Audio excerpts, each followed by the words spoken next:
6-month sentence for a sex assault is stirring outrage across the county. And some of that outrage is targeting a professor at Xavier who has nothing to do with the case.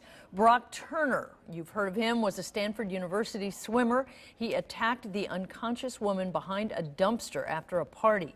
Turner grew up near Dayton, Ohio. A woman named Leslie Rasmussen wrote the judge in the case defending Turner. The problem is the wrong Leslie Rasmussen is now receiving threats. 9 on your side's Ashley Zilka spoke with her today and shows us some of those disturbing messages. Ashley?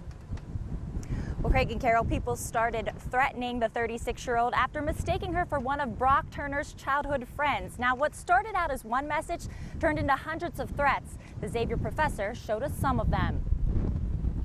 Tell me, if your daughter ever gets raped by a friend, will you read this letter to her? Will you tell her that it was all her fault and write a letter defending them? My guess is yes. Leslie Rasmussen says messages like this one are now part of her day. Vile, disturbing. This after a different Leslie Rasmussen wrote a letter to a judge defending Brock Turner, stating, quote, "I don't think it's fair to base the fate of the next 10+ years of his life on the decision of a girl who doesn't remember anything but the amount she drank." One tweet that went out to the wrong Rasmussen said, quote, "Don't give birth to females. Karma. Maybe at the hands of your friend, once a deviant, always a freak. You enjoy his rape?"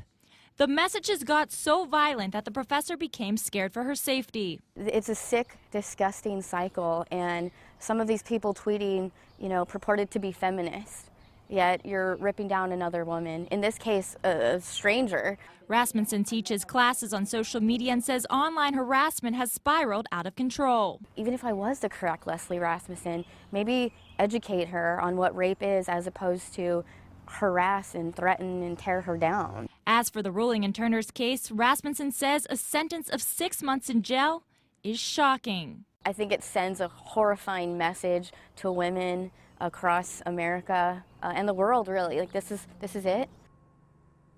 Now, the university's police department had to actually remove all of Leslie's contact information from the school's website so she didn't get harassed. She also filed a report with the Norwood Police Department. Reporting live, Ashley Zilka, 9 on your side.